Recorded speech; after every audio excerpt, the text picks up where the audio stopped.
I didn't have the courage to admit I was pregnant, and he left me for my own sister.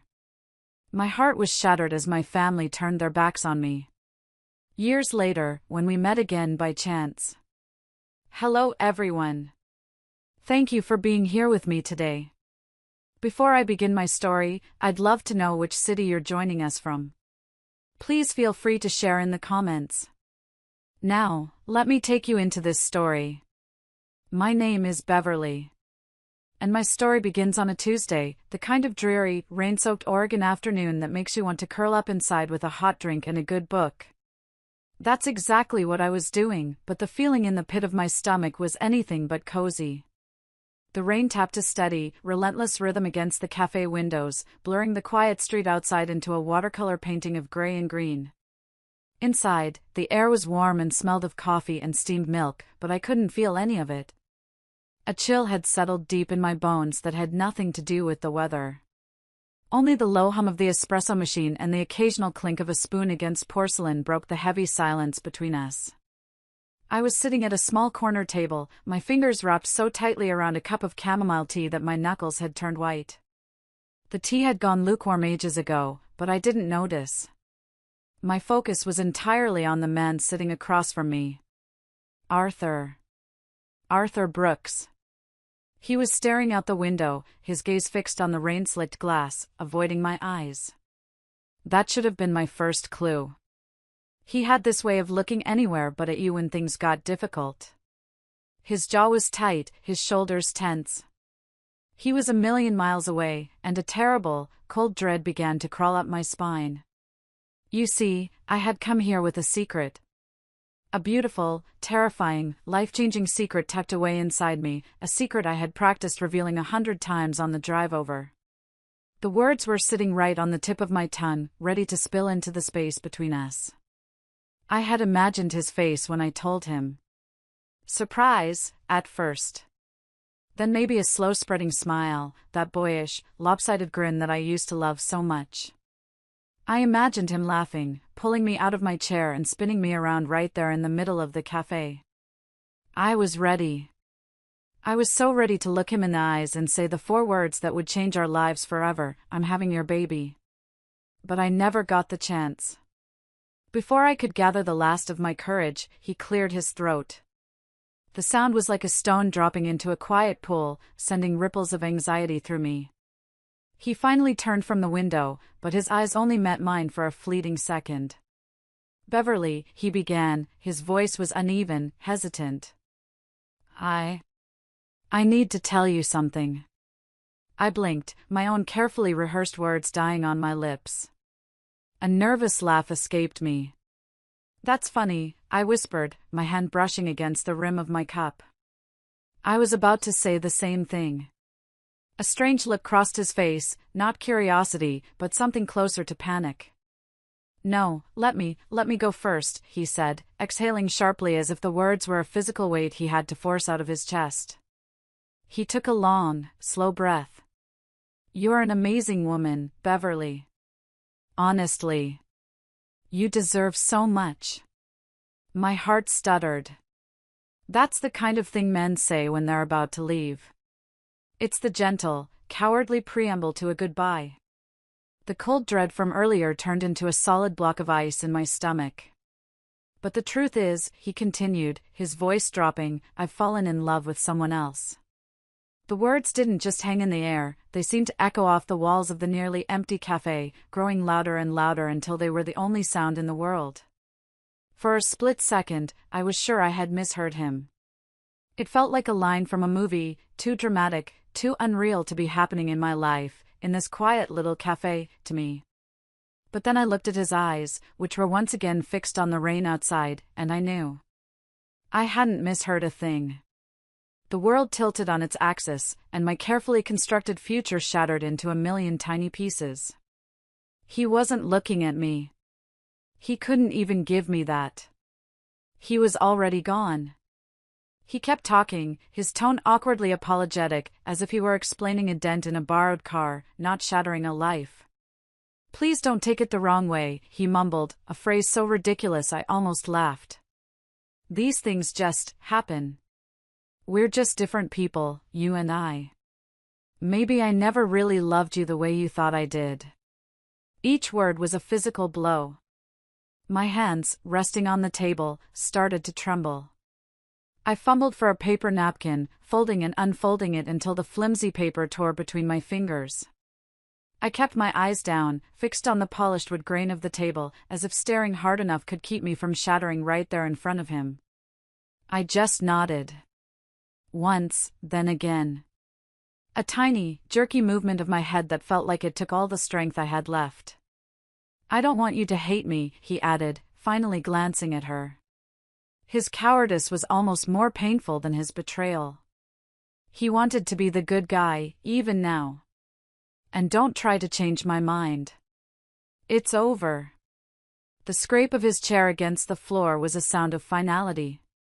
He stood up, a tall, shadowy figure against the gray light of the window. He reached into his jacket, pulled out a few bills, and set them on the table with a soft thud. This should cover the check. Maybe your cab fare, too. My lips parted, but no sound came out. I couldn't speak. I couldn't breathe. My hair fell across my face like a curtain, hiding the complete and utter emptiness in my eyes. He lingered for a moment, clearly expecting something, tears, shouting, accusations, anything. But when nothing came, he shifted uneasily from foot to foot, then turned and walked toward the door. The little bell above it chimed faintly as it swung closed behind him, leaving only silence and the sound of the rain. I don't know how long I sat there, frozen in place. 5 minutes? An hour? The cafe, which had felt so cozy just a short while ago, now felt like a vast, cold cavern. Every empty chair was an echo of what I had just lost. Finally, the waiter appeared, asking softly, "Your check, ma'am?" I barely looked up. I just slid Arthur's bills across the table, my voice flat and lifeless when I murmured, "Yes, thank you." He disappeared, and the silence settled in again. Slowly, as if in a trance, I lifted both my hands to my stomach. I pressed them against the small, still flat place where our child was growing, a secret he would now never know. My chin trembled, and then the tears came. Not loud, hysterical sobs, but hot, heavy, relentless tears that rolled down my cheeks in silence, dripping onto my fingers that were curled protectively over my belly. I sobbed without a sound, my whole body quaking as the truth of my isolation sank in. The new life inside me was supposed to be a gift, a shared joy. But now, it was a secret I had to carry all by myself. Eventually, I made my way out of the cafe and into the rain. I didn't take a cab. I just walked, letting the cold drops soak my hair and clothes. I don't remember the walk to my car. I don't remember driving. My body was on autopilot, but my mind was a vortex of pain and disbelief. Somehow, I found myself parked outside my mother's house. I just sat there in the car for a long time, the engine off, the only sound the rhythmic swish of the windshield wipers against the glass. I needed my mom. In that moment of complete devastation, all I wanted was my mother to hold me and tell me everything was going to be okay. That's what mothers do, right? With a deep, shaky breath, I got out of the car and walked to the front door, feeling like a lost child about to knock on the door of my own home. The house was quiet when I stepped inside, my wet shoes leaving faint marks on the worn linoleum floor. The familiar smell of my mother's lavender-scented cleaner hung in the air, but tonight it smelled sharp, almost suffocating. In the living room, the muted glow of a lamp cast long shadows across the beige carpet. My mother, Dolores, was sitting at the dining table, flipping through a stack of mail. My stepfather, Clifford, was there too, impatiently tapping at his watch as if he were counting down minutes he didn't want to spare. I hesitated in the doorway, clutching my bag against my chest like a shield. For a moment, I thought about turning around and leaving, keeping everything to myself. But the weight of what had happened was too heavy to carry alone. I needed someone. I needed my mother. "Mom," I said softly. My voice cracked in the silence. Her hands stilled on the envelopes. She lifted her gaze, her eyes flickering with a mixture of surprise and irritation. Beverly? What are you doing here? You look like a drowned rat. Nathan's. Arthur's gone, I managed to say, the name feeling foreign and bitter in my mouth. He left me and I'm pregnant. The word hung in the air, heavy and explosive. Clifford let out a low groan, leaning back in his chair. We're going to be late if we don't leave soon, he muttered, checking his watch again. My mother ignored him, for a moment. Her focus was fixed on me, but there was no softness in her eyes. Pregnant? The word came out sharp, like an accusation. I nodded, my throat tightening. Yes. I was going to tell him tonight, but he broke up with me before I could. Listen, honey, she began, her tone smoothing into something that was meant to sound reasonable but was as cold as ice. You're only 22. You have your whole life ahead of you. These things, they can be taken care of. Safely. Medicine is different now. You can't just throw your life away because of a mistake. A mistake. The word sliced through me like a knife. This tiny life, my baby, was just a mistake to her. Mom, it's not just something to get rid of, I pleaded, my voice trembling. It's my baby. She shook her head firmly, her arms crossing over her chest in a gesture of finality. Think about your future, Beverly. Your education. How are you going to manage a baby and a job? With what, a teacher's starting salary? It's not realistic. Just then, the living room door opened, and my younger sister, Jeanette, walked in. She was humming a little tune, her face bright and cheerful. Mom, have you seen my... Oh. Beverly. Her smile faltered when she saw my tear-streaked face. What's going on? I couldn't speak. I just stood there, dripping rainwater onto the carpet, my world collapsing around me. Jeanette looked from my face to my mother's stern expression. But it wasn't her face that held my attention. It was what she was wearing. Around her neck was a delicate silver necklace with a tiny, sparkling star charm. My breath caught in my throat. I knew that necklace. Arthur had shown it to me in a jewelry store window just last month. He'd said he was saving up for it, for a special occasion. For me. And there it was, sparkling under the lamplight, resting against my sister's skin. The room started to spin. The pieces clicked into place with a horrifying, sickening clarity. The vague someone else suddenly had a face. A name. My sister's face. Where? I whispered, my voice barely audible. Did you get that necklace? Jeanette's hand flew to her throat, her eyes widening in panic. She looked at our mother, a silent plea for help. It was a gift, she stammered. From who? I pressed, taking a step forward. The ice in my stomach was now a raging fire. Beverly, stop it, my mother snapped. This is not the time. From who, Jeanette? I shouted, the sound tearing from my raw throat. Jeanette flinched, tears welling in her eyes. But they weren't tears of remorse. They were tears of a child caught doing something wrong. From Arthur, she finally whispered. We've been seeing each other for a few months. We're in love. It was a double betrayal. A wound so deep I didn't think I could ever recover. My boyfriend. And my sister. The two of them, together, behind my back. I looked at my mother, expecting, praying for some sign of outrage on my behalf. Instead, she just sighed, a long, weary sound of impatience. She stood up and walked over to Jeanette, putting a protective arm around her. Beverly, your sister is happy, she said, her voice devoid of all warmth. Arthur is a good man with a future.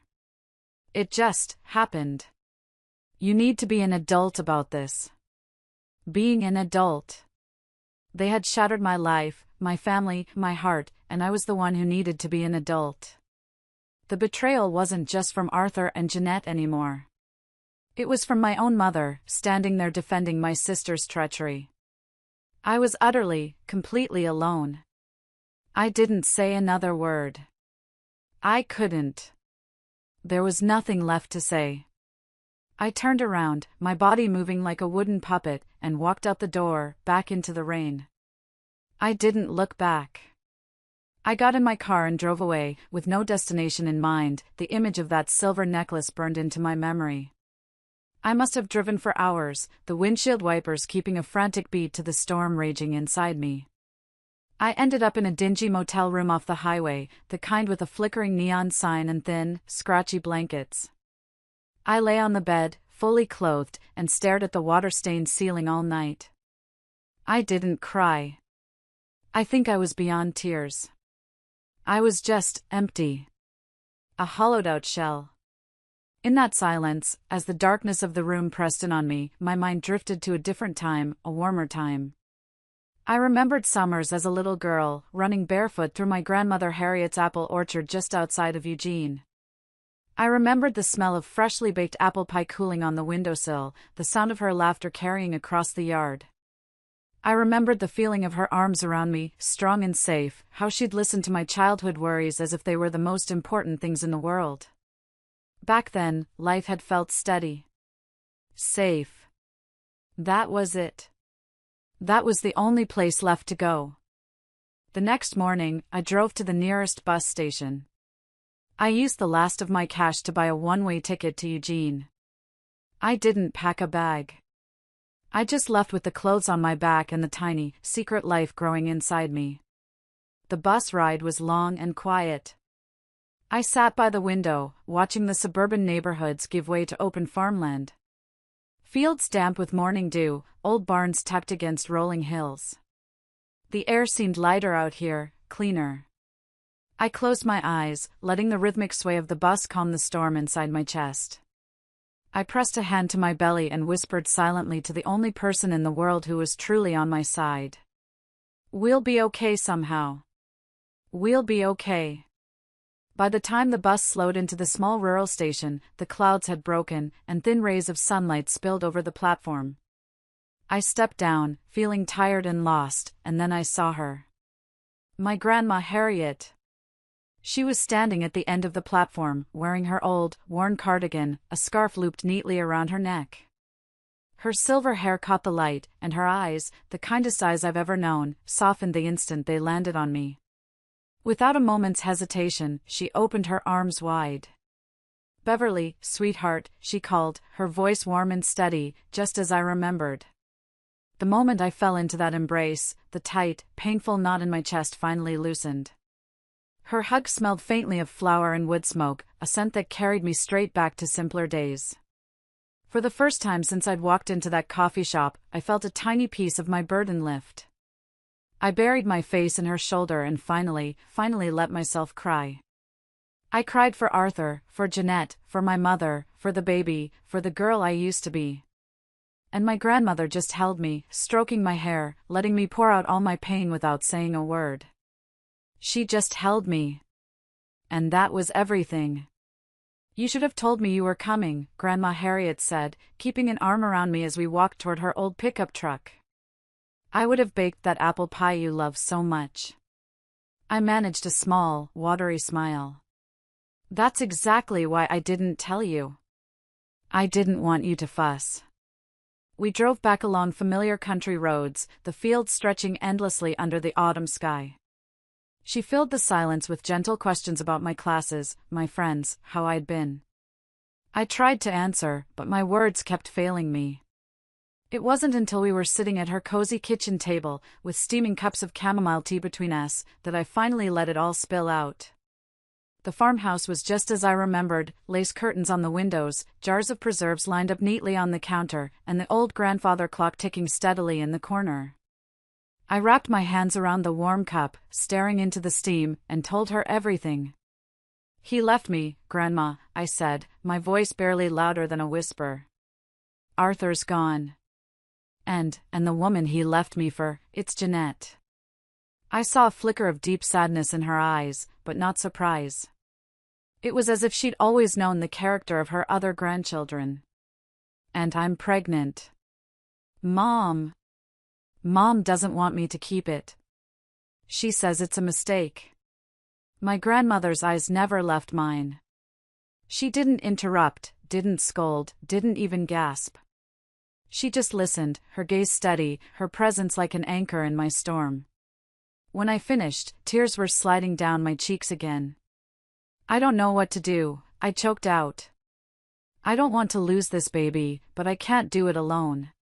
She reached across the table and took my trembling hands in her own. Her hands were wrinkled and strong, hands that had gardened and baked and mended for a lifetime. Then you won't do it alone, she said, her voice calm but resolute. This is your home now, for as long as you need it. When you finish school, you can move here permanently. The local school is always short on teachers. You can work there, and I'll help you look after the baby.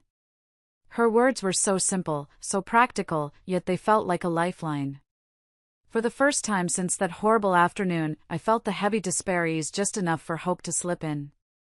I squeezed her hands tightly, my tears now flowing for an entirely different reason.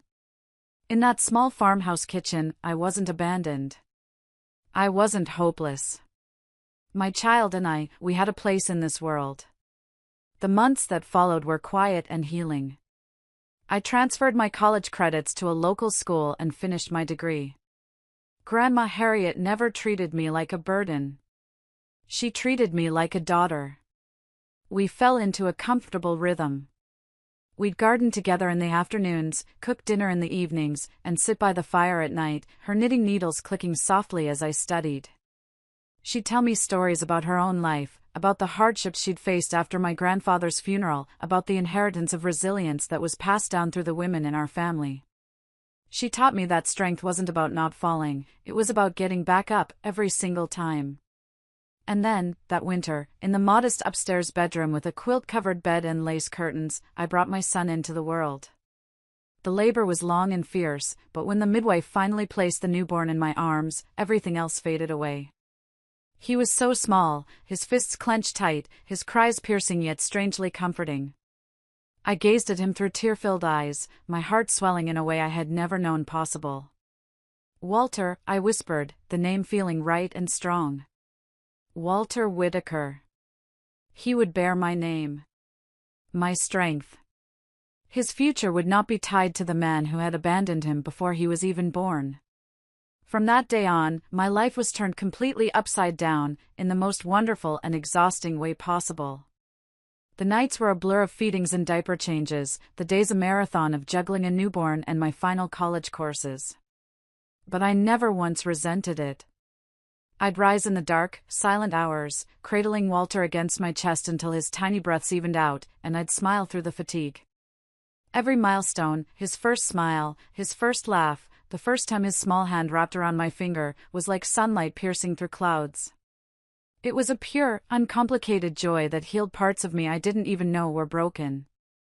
It wasn't easy. Money was so scarce I counted every penny.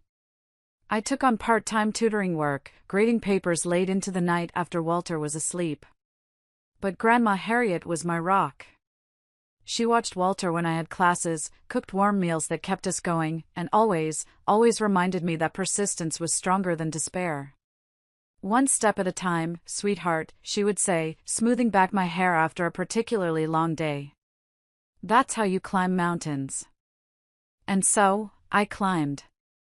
I defended my final thesis with Walter asleep in a carrier at the back of the room. A few professors raised their eyebrows, but no one could question my determination. By the time I graduated, a worn diploma in one hand and my beautiful son in the other, I had already secured a teaching position at the small elementary school just a few miles from the farmhouse. My first day, I stood before a classroom of bright-eyed second graders, chalk in my hand, and felt a profound sense of accomplishment. Walter was barely 2 years old, toddling around Grandma Harriet's living room while I taught, his happy giggles filling the farmhouse during my lunch breaks. Teaching had always been my dream, and now it was my reality. It wasn't just a job, it was my way of providing a stable, loving life for my son. Life was modest, but it was full. I didn't have much, but I had everything that mattered. Each evening, I'd walk home from school with papers tucked under my arm, my heart lifting when I saw Walter running to greet me at the gate, his face lighting up. He had my eyes and my stubborn chin, but his laugh was a sound of pure joy that echoed through the quiet countryside. The community embraced us. "You've raised a bright boy," neighbors would remark when Walter tagged along at the market. "He's so polite, so well-spoken. You must be proud." Proud didn't even begin to cover it. Walter was my anchor, my reason, my entire world. When loneliness crept in at night, when memories of Arthur and Jeanette's betrayal threatened to sting, I would just tiptoe into his room. I'd stand there, watching him sleep under his patchwork blanket, his small chest rising and falling, and I would know, with absolute certainty, that I had made the right choice. I had chosen the better path. I was determined to put every spare dollar into a college fund for him, to give him every opportunity one never had. Grandma Harriet remained the steady, guiding force in our lives. She delighted in rocking Walter to sleep, teaching him old songs, and sharing stories of my own childhood. The farmhouse became more than a refuge, it became the heart of our little family of 3. Years passed in that peaceful rhythm. I no longer thought of myself as abandoned. I thought of myself as whole, rebuilt into a new, stronger form.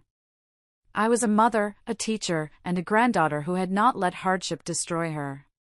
And every time Walter's laughter filled the house, I knew my life, though not the one I had once imagined, was exactly where it needed to be. Life in the small farming community settled into a steady, comfortable rhythm. I taught my students by day, graded papers at night, and poured every ounce of the rest of my energy into raising Walter.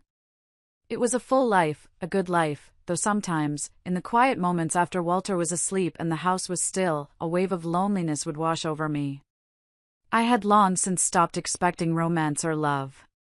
My son was my heart, my classroom my mission, and my grandmother my anchor. That seemed like it had to be enough. But life has a way of weaving people together when you least expect it. It happened one spring afternoon when Walter was 5. A big storm had blown through the night before, and a whole section of the old fence along our property had finally given way. I stood in the yard with Walter, staring at the broken posts, my brow furrowed in frustration. "Well, that's just great," I muttered, pushing a stray strand of hair out of my face. Walter, holding my hand, asked innocently, "Mom, how will we keep the deer out of Grandma's garden now?" Before I could answer, a voice called from across the field. "Need a hand with that fence?" I turned to see a man walking toward us. I recognized him as Franklin Green, a neighbor whose land bordered ours. He was a tall, broad-shouldered man with sun-weathered skin and the kindest eyes I'd seen in a long time. He was a carpenter by trade, a widower, and I knew from town gossip that he'd helped other neighbors with repairs more times than anyone could count. We'd exchanged pleasantries at the market, but nothing more. A touch of embarrassment colored my cheeks. "Is it that obvious?" I asked, gesturing to the collapsed fence. Franklin gave an easy, warm smile that made his eyes crinkle at the corners. "Don't worry about it. Happens to everyone out here sooner or later. I've got some spare boards in my truck. If you don't mind, I can have it fixed up in no time." I hesitated for a moment, a reflexive instinct to not accept help, to do everything myself. But then I looked at his open, honest face, and I nodded. "If you're sure, I'd really appreciate it."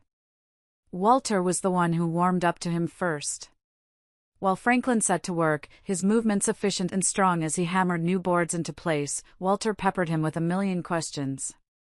Questions about his tools, about different kinds of wood, about how strong he was. Instead of brushing him off, Franklin answered every single question patiently, even letting Walter hold a hammer for a moment under his watchful eye. From that day on, Franklin began stopping by more often. Sometimes it was just to check on the fence, sometimes to drop off fresh eggs from his chickens, and sometimes just to say hello on his way home from a job. I noticed how Walter's face lit up whenever he saw Franklin's truck pull up. I saw how natural it was for my son to follow him around the yard, chattering endlessly, and how Franklin always listened with genuine interest. He spoke to Walter not like a child, but like a small person with important things to say. I was slower to open up. My past had left deep scars, and I guarded my heart carefully. But Franklin never pushed. His kindness was steady, his presence quiet but reassuring. He joined us for dinner once, then again, until it became a weekly habit. He never tried to take over, never acted like Walter wasn't my first priority. Instead, he fit himself gently into the empty spaces of our life, as if he had always belonged there. Seasons turned. Spring melted into a warm summer, which gave way to a crisp autumn. I found myself laughing more often, lingering in conversation with him on the porch long after Walter had gone to bed. We talked about everything and nothing. He told me about his late wife, who he had loved dearly, and the quiet years after she was gone. I, in turn, found myself telling him about my past, not all the painful details at first, but enough. I told him about being a young, single mother and the struggles I'd faced. He never offered pity. He only ever offered respect. I caught myself watching him, whether he was repairing a gate or just listening to one of Walter's long stories, and I realized that my chest didn't feel tight with fear anymore. It felt warm. It felt safe. I realized I was falling in love with him, and the feeling wasn't terrifying like it had been with Arthur. It was calm. It felt like coming home. A year after that first day with the broken fence, we were working in Grandma Harriet's little garden behind the farmhouse. The sun was warm on our backs. Walter was off chasing butterflies. Franklin was quiet for a long time, and then he put down his trowel, turned to me, and took my dirt-smudged hands in his. He knelt there, on one knee, in the soft earth of the garden. He didn't have a fancy box, just a simple, beautiful silver ring that he held in the palm of his hand. There was no grand speech, just a quiet, heartfelt promise that meant more to me than any flowery words ever could. "Beverly," he said, his kind eyes looking right into mine. "I'm not trying to change your life or replace anything you've lost. I just want to share it. With you, and with Walter. I love you. And I love that boy like he's my own. I can't fix your past, but I promise I'll spend the rest of my life building a future where you never have to feel alone again." Tears stunned my eyes as I whispered, "Yes." Our wedding was simple, perfect. We held it right there in the backyard of the farmhouse, surrounded by a few close friends and our wonderful neighbors. Grandma Harriet stood proudly by my side, her eyes shining. And Walter, wearing a tiny, handsome suit, grinned from ear to ear as he served as our ring bearer. When the vows were spoken, and I became Mrs. Beverly Green, I felt like someone who had been given a second chance not just at love, but at happiness itself. Shortly after, Walter and I moved into Franklin's farmhouse, just across the field. Our two lives blended together seamlessly. The house that had been quiet for so long now echoed with Walter's laughter and playful shouts. For the first time in years, I would lay my head down at night, feeling my husband's steady breathing beside me, and my heart would feel completely, utterly at rest. It wasn't a dramatic, whirlwind romance. It wasn't rushed. It was steady, genuine, and real. And that was exactly what I had been searching for all along without even knowing it. Life with Franklin and Walter was a peaceful dream. Walter was 7 now, a bright, happy boy who adored Franklin and called him Dad. I loved my job, I loved my family, and the painful memories of my past had finally faded into distant, hazy shapes. I truly believed I had left them behind for good. Then came the annual second-grade field trip to the museum in Eugene. The morning was bright and clear, a perfect day for an adventure. I walked at the front of my class, a clipboard in my hand, while the children chattered excitedly behind me. Walter stayed close to my side, his small backpack bouncing as he kept pace with the group. We had a wonderful time at the museum, where the kids marveled at dinosaur bones and ancient artifacts. Afterwards, with some time to spare before catching the train home, I led them to a nearby city park. The air was fresh, the grass still damp. Children darted ahead to look at the fountains and flower beds, their happy voices mingling with the rustle of trees. I smiled, calling for them to stay together, feeling a deep sense of pride.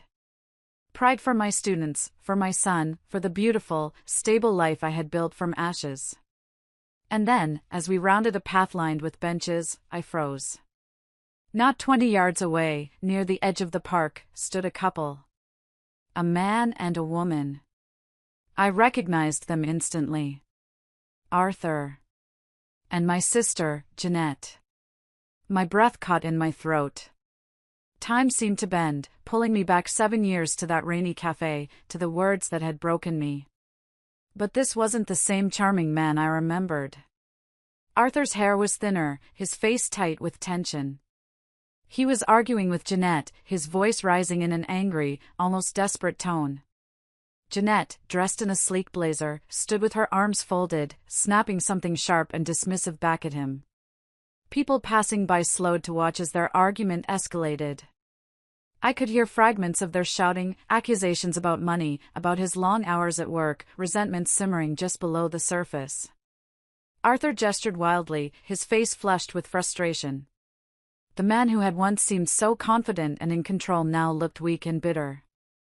I stood rooted to the spot, my students gathering curiously around me. My heart was thudding, but not with the familiar ache of old wounds. To my surprise, I felt nothing. No longing, no anger, not even a spark of the old pain. All I felt was distance, as though I were observing two strangers having a bad day from behind a thick pane of glass. "Mom?" I looked down. Walter was tugging at my sleeve, his blue eyes lifting to mine, full of concern. "Are we going to keep walking?" I blinked, the sound of his voice grounding me, pulling me back to the present. His small hand slid into mine, warm and steady. I smiled faintly and squeezed back. "Yes, sweetheart. Let's go." Without another glance in their direction, I guided my students along the path, steering them toward the open lawn where ducks waddled near a pond. Behind me, Arthur's voice rose again, harsh and cracking. But I didn't turn around.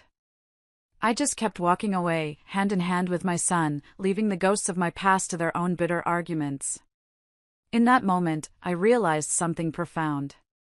The man and woman who had once shattered my world no longer had any power over me. They were just sad echoes from a life that was no longer mine.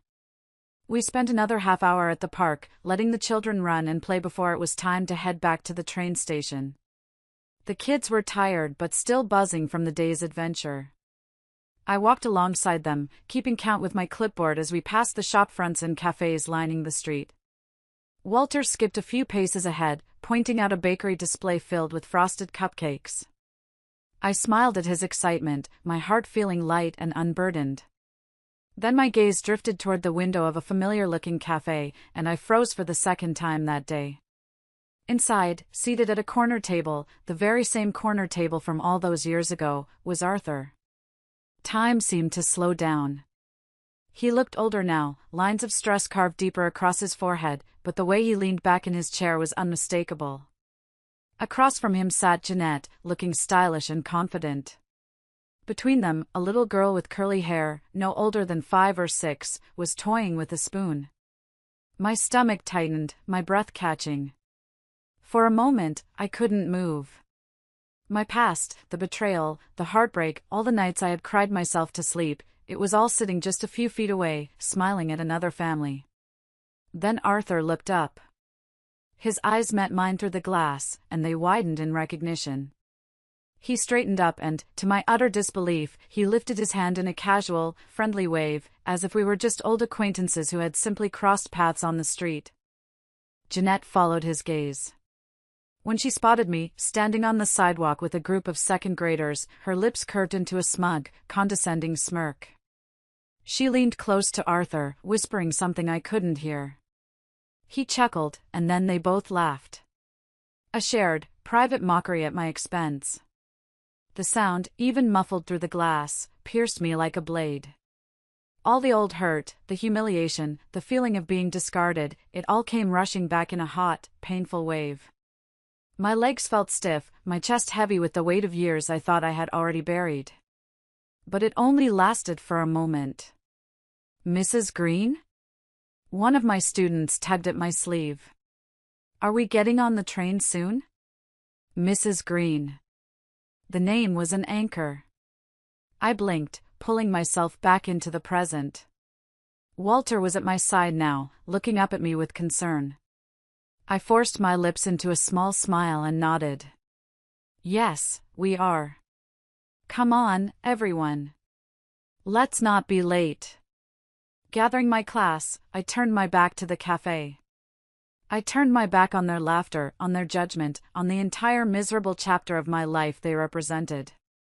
The voices, the memories, they could stay behind that glass. I guided the children swiftly toward the platform, my steps firm and purposeful. As we climbed aboard the waiting train, I heard a faint voice calling my name from behind. Beverly! I didn't turn. I ushered Walter inside, making sure every child was accounted for, my movements calm and deliberate. The doors slid closed with a soft hiss. The whistle blew, and the train lurched forward. Through the window, I caught one last glimpse of Arthur standing outside the cafe, his smile gone, his expression unreadable as he watched the train pull away. The train door closed, and it was like a final, definitive period at the end of a very long, very painful sentence. It was over. Truly over. I exhaled slowly, my heart steadying. The past had reached for me one last time, but I had chosen not to take its hand. The train door slid shut, a solid, final sound that separated my present from my past. As the train began to move, carrying me away from that street, away from that cafe, away from them, I felt a profound sense of release. I was finally, truly free. If you're still listening to my story, if you followed me on this journey from that rainy cafe to this very moment, would you do me a small kindness? Please take a second to like this video and just comment with the number 1 down below. It lets me know you're here, that you've been with me through all of this. Your support means more to me than you could ever know. Just type the number 1, and then let me tell you how the rest of my story unfolds.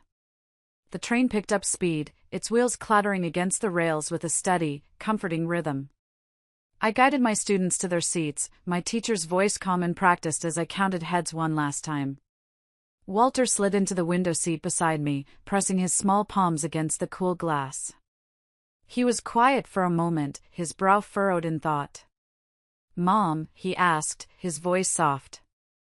"Who was that man?" "The one who was looking at you." My breath caught for a second, but I forced my shoulders to relax. I brushed a strand of hair from my face and smiled gently at him, a real smile this time. "Oh, him?" I said, my voice light. "Just someone who thought he knew me, sweetheart." "Probably a mistake." Walter studied my face for a moment longer, as if weighing my answer, then he seemed satisfied and nodded, turning back to the window to watch the city blur past. My own gaze followed his, and there he was. Arthur. He was standing alone on the platform now, his posture stiff. Jeanette and the little girl were nowhere in sight.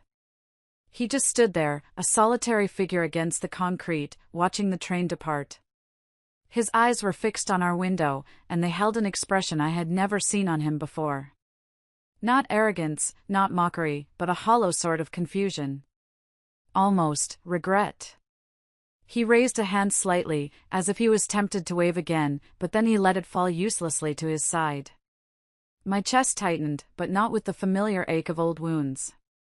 Instead, a strange, unexpected sense of calm washed over me. I didn't feel anger or even pity.